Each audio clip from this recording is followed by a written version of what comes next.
Já estamos de volta com o seu estilo de vida e agora nós vamos responder a pergunta da Carla. Ela quer saber de que forma que nós podemos fazer para desentupir o nosso ouvido devido à gripe. Muito bem. Carla, né? Carla. Bem, Carla, é o seguinte. Primeiro que nós temos que entender que o nosso ouvido, ele por dentro do nosso crânio, da nossa cabeça, ele tem uma comunicação com a nossa garganta, que é a rinofaringe. Fica bem aqui. Ele tem uma comunicação, é um tubinho que liga o ouvido até a nossa garganta. Então, quando nós ficamos gripados, que desenvolvemos alguma afecção, né, ou infecção respiratória alta, o nosso organismo ele é muito sábio. Então, para proteger o nosso ouvido, para que essa infecção que está aqui na nossa garganta, no nosso nariz, ela não suba e vá lá também afetar o nosso ouvido pela parte de dentro, né? Por dentro da membrana timpânica que a gente tem aqui, o nosso organismo ele fecha esse tubinho. É um músculo, ele fecha. Para que esses vírus, essa secreção, ou propriamente bactérias, possam subir, se alojar lá dentro e fazer uma infecção no ouvido. E quando é que melhora desse entupimento? Quando nós melhoramos da garganta. Tratou, melhorou, resolveu, esse tubinho ele se reabre novamente, permitindo que o ar passe, né, de dentro do nosso ouvido para a nossa garganta aqui. E isso faz com que a sensação de entupimento resolva. Você pode perceber isso de uma forma mais rápida quando você entra num avião. Porque quando você decola no avião, o que acontece? Você automaticamente percebe que o seu ouvido entupiu. Mas o seu ouvido entupiu, não porque ele realmente entupiu, mas é porque houve uma diferença de pressões de ar ali dentro. A quantidade de ar e a pressão de ar que existia dentro do seu ouvido era essa do ar ambiente. Mas a partir do momento que você entra no avião e esse avião sobe, a pressão mudou. Então não deu tempo de esse tubinho que liga e conecta o ar da nossa via aérea para o nosso ouvido, ele se reajustar. E por isso que você tem a sensação de entupimento no ouvido. O que muita gente usa? Mascar chiclete, né? Para aliviar a tensão desse tubinho, da musculatura desse tubinho, para que ela relaxe e o ar equalize e desentupa o ouvido. No caso da infecção respiratória, de uma gripe, de um resfriado, esse ar só vai ser equalizado quando o músculo, né, que fecha esse tubinho, ele relaxar e permitir a passagem de ar. E isso ele só vai fazer depois que você melhorar. Porque senão, existe um risco, sim, de essa infecção ela subir e ir lá para o que a gente chama de ouvido médio, né, que fica depois da membrana timpânica. Bom, o Paulo, daqui de Manaus, da Cidade Nova, gostaria de saber também qual é a diferença entre bronquite e bronquiolite. Tecnicamente, é só a questão topográfica do local onde está acontecendo essa inflamação, né? A bronquite é nos brônquios, porque assim, depois da traqueia é dividido nos brônquios. Os brônquios em bronquíolos, os bronquíolos em bronquíolos terminais e aí chega ao alvéolo. Então é simplesmente a topografia aonde está acontecendo essa inflamação. Normalmente na bronquite, que é a inflamação nos tubinhos um pouco mais próximos da traqueia, a sensação de tosse e falta de ar ela existe. Mas quando já chega lá nos bronquíolos, não temos tanta secreção. Tem mais aquela tosse seca ou aquela falta de ar, porque já está muito próximo lá do alvéolo, né, que é onde realmente a gente consegue respirar. Então está fechado lá, porque está inflamado. E isso pode levar a outros sintomas e vai precisar realmente fazer uso de medicação aí nesses casos. Bom, a Ciele, lá da asma, que fica com muitos ataques, que não anda com a bombinha dela e que às vezes sente ânsia de vômito, mandou pra gente também um complemento daquela mensagem dela. Ela diz que em todo o tempo que ela faz alguma atividade física, o coração acelera e dá o ataque novamente. Ela fica agoniada porque ela não sabe o que fazer. Isso. Existe o broncoespasmo induzido pelo esforço, né?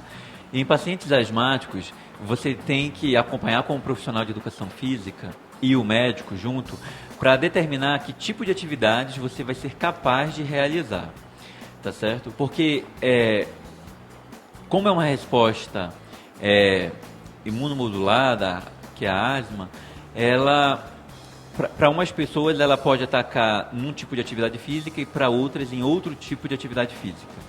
É importante você sempre saber e acompanhar com profissionais qualificados que tipo de atividade física você está habilitado a fazer. Mas que em determinados tipos de atividade física pode desencadear a crise de asma, sim, isso é verdade. Tanto é que é conhecido como broncoespasmo induzido pelo esforço, né? É verdade. Então, ela precisa saber também qual é o tipo de atividade física adequado para ela. Precisa. E sobre isso, é interessante também porque todas as vezes que a gente conversa sobre doenças respiratórias, ou a maioria dessas vezes, e que a gente traz esse tipo de assunto, a gente entra mesmo no quesito da atividade física, e uma atividade física que é campeã, que as pessoas acabam recomendando para quem sofre desse mal, é a natação. Daí, às vezes a gente fica sem entender, né? Porque a natação também lida com essa questão da temperatura. Você entra na água, enfim, é água, então logicamente a temperatura vai mudar para você ali. E às vezes eu nadei a vida toda também, muito tempo. E aí às vezes a gente está nadando, começa a espirrar e tudo mais, porque tem a questão do cloro. E além do cloro também tem essa questão da temperatura, que eu acredito que seja o mais, digamos que a característica mais marcante, né, desse tipo de atividade, mas ainda assim os médicos recomendam e dizem que para nosso caso a natação é uma boa opção. Daí, como que a gente consegue entender, né, esse tipo de diferença, esse tipo de característica que a natação tem, que pode ser um pouco controverso com as características da doença que a gente tem, ou então, enfim, da condição que a gente passa aí em relação às temperaturas, mas ao mesmo tempo é um benefício, traz algum tipo de benefício. Certo. Sobre a natação, não sou um profissional de educação física, mas é importante salientar o seguinte sobre a natação. Que é um tipo de atividade física que trabalha muito a capacidade pulmonar do paciente. Tá certo? Trabalha muito, porque ela lida com momentos respiratórios, tá certo? Então, é um exercício que, sim, para paciente que tem algum tipo de doença respiratória, ele é válido nesse sentido. A outra grande questão se trata, como você falou, da via aérea alta, do nariz, né? Porque você que está fazendo natação, inexoravelmente vai acabar inalando, né? Entrando um pouco de água no nariz, né? Ou na boca. E isso pode desencadear um entupimento nasal, né? Obstrução nasal. Pode levar a coriza, a fungados e a espirros.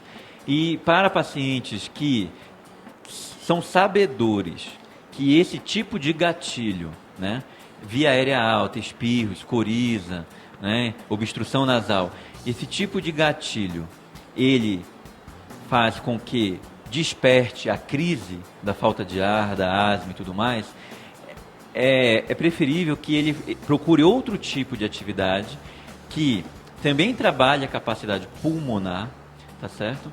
Para que ele evite esse tipo de gatilho. Esse tipo de, quando eu falo gatilho, é algo que acontece para desencadear a crise de falta de ar. Então é bom que procure outro. Sobre a temperatura em si, eu não vejo tanto problema em um lugar que é ar ambiente, né? Agora, aquelas piscinas que são em ambientes fechados, talvez com a umidade relativa do ar dentro do local, talvez sim, aí tem algum grau de comprometimento. Mas aquelas piscinas que são em ar livres, talvez eu não consideraria um problema não a temperatura. Bom, em relação à bronquite ainda, doutor, a gente sempre quer saber se existe algum tipo de medicamento que a pessoa fica presa. Por exemplo, na asma, a gente sabe que a pessoa tem que estar sempre com a sua bombinha, né? Tem que estar sempre ali com um instrumento que é bastante importante, que pode salvar em muitas crises e tudo mais. E na bronquite, a gente tem algum instrumento que é fixo, já tem que andar, tem que fazer parte do corpo dessa pessoa, ou o tratamento é feito através de comprimido, através de algum tipo de remédio? Como que funciona a questão da manutenção da saúde dessa pessoa que convive com a bronquite ou que tem bronquite dentro de algum período, né? Certo. A gente tem que entender que a bronquite, ela é, na verdade, uma faceta, ela é apenas a exteriorização de alguma coisa que está acontecendo já para o paciente. Então, o asmático ele pode ter bronquite, quem era um fumante que tem DPOC vai ter bronquite, tá certo? E aquelas pessoas que têm uma reação exagerada do pulmão por alguma coisa imunomodulada, que qualquer gripe, resfriado, vai levar também a uma crise de bronquite. Então, entender que a bronquite, ela é o efeito, ela é a consequência do que está acontecendo com você. Então, é muito difícil a gente dizer um remédio próprio para bronquite. Na verdade, você tem que usar o remédio que leva ao desenvolvimento dessa bronquite, né? Então, se for o asmático, é a bombinha. Se for o DPOC, é o remédio que ele tem que usar todos os dias para o DPOC, tá certo? Se for aquela pessoa que, a priori, não tem doença, mas que tem uma reação exagerada a quando se expõe a algum ambiente, só a nebulização em si, às vezes, resolve, tá certo? Além do uso constante de água, né, de ingesta de líquidos e tudo mais. A bronquite em si, ela não é uma patologia, tá certo? Ela é apenas a consequência de alguma coisa, de alguma outra doença que está afligindo a pessoa. Então, não necessariamente a bronquite tem que ter um remédio próprio para ela. Na verdade, ela é um sintoma, né, de uma doença específica. E a gente vai ter que tratar a raiz do problema, A raiz do problema. E descobrir o que causou essa bronquite. Só para a gente encerrar, nós temos uma pergunta em relação ao fumo também, que você acabou de colocar, que diz: meu esposo é fumante, passa muito tempo no ar-condicionado e agora está com uma tosse seca e frequente. Como podemos tratar essa doença? Como podemos tratar essa tosse? Ou pode ser um caso grave? Bem, por ele ser fumante, sempre é caso grave. Eu acho que nós temos que deixar claro aqui que a Sociedade Brasileira de Pneumologia, a Sociedade Amazonense de Pneumologia e Cirurgia Torácica, são contra o uso do tabagismo. Ele é comprovadamente, a longo prazo, cancerígeno. Mas as pessoas pensam, eu vou desenvolver câncer daqui a muito tempo. Mas esquecem que outras doenças vão acontecer nesse inteirinho até que o câncer possa vir a aparecer, como o DPOC, né? Que é a principal, o mais comum dela, e aí o DPOC ele pode ser tanto bronquite como enfisema, ou um nível borderline, que a gente chama que é a mistura dos dois. E a minha preocupação na pergunta dessa telespectadora é: será que ele fuma dentro do ambiente fechado com ar-condicionado? Entendeu? A tosse, muito provavelmente, ela já está aí há muito tempo, né? Porque ele já deve ser um tabagismo a longo prazo. Então, essa tosse, ela vai se resolver, ela vai começar a ser resolvida no momento que ele parar de deixar de fumar. Ele tem que parar de deixar de fumar. Esse é o primeiro ponto. Tem que parar de fumar. E aí tem que fazer o acompanhamento médico, porque vai precisar fazer alguns exames para determinar que remédios esse paciente vai precisar fazer uso. Tá certo? Normalmente um paciente que é um tabagista de muitos anos, que já tem esse vício no seu cotidiano, ele só procura um médico quando ele começa a sentir falta de ar, ou a tosse está muito, muito diária, muito constante, ele não consegue parar de tossir. Então é só nesse momento que ele procura a assistência médica. O que deveria ser ao contrário, deveria procurar muito antes, para que evitasse essa limitação da capacidade respiratória. Essa tosse, ela pode ter várias causas, mas a principal causa pode ser sim pelo tabagismo, e não só pelo ambiente fechado, que pode também estar contribuindo por ser um ambiente seco, já que vive num lugar com ar-condicionado. Entender que a esposa dele, né, se ela vive na mesma casa, ela é uma tabagista passiva, ela está correndo os mesmos riscos que ele tem em estar fumando e em desenvolver também as mesmas doenças. Então, o nosso clamor como membro da sociedade de pneumologia, é que devemos evitar o fumo a todo custo, não devemos fumar. Isso é um desencadeador para muitas doenças, inclusive essa que nós viemos falando aqui, que é a bronquite, a pneumonia, né, o DPOC, e que a tosse dele muito provavelmente está vinculada a isso. E que ele possa estar vendo esse programa, se não está vendo, eu espero que ela possa estar falando para ele em um segundo momento, que realmente ele deve procurar. Existem grupos, né,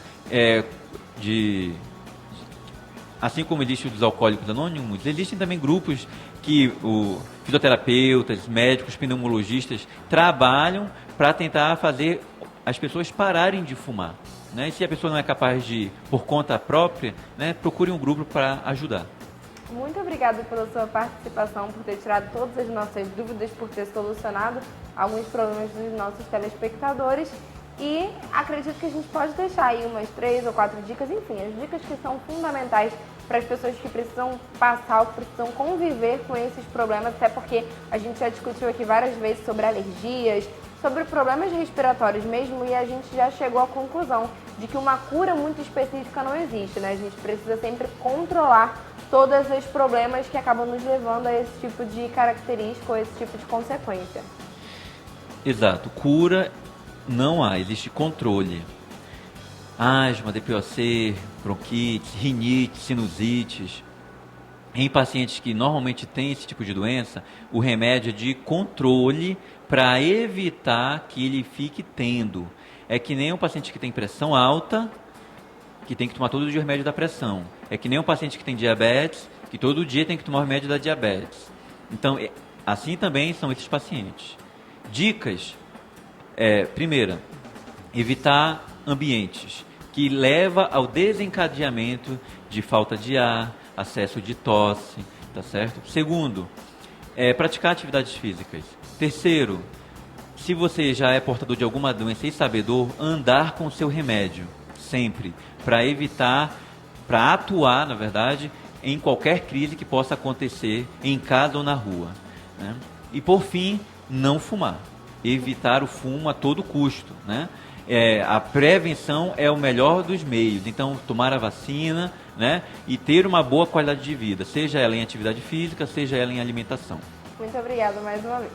Nós vamos para um breve intervalo, daqui a pouco a gente está de volta, não sai daí.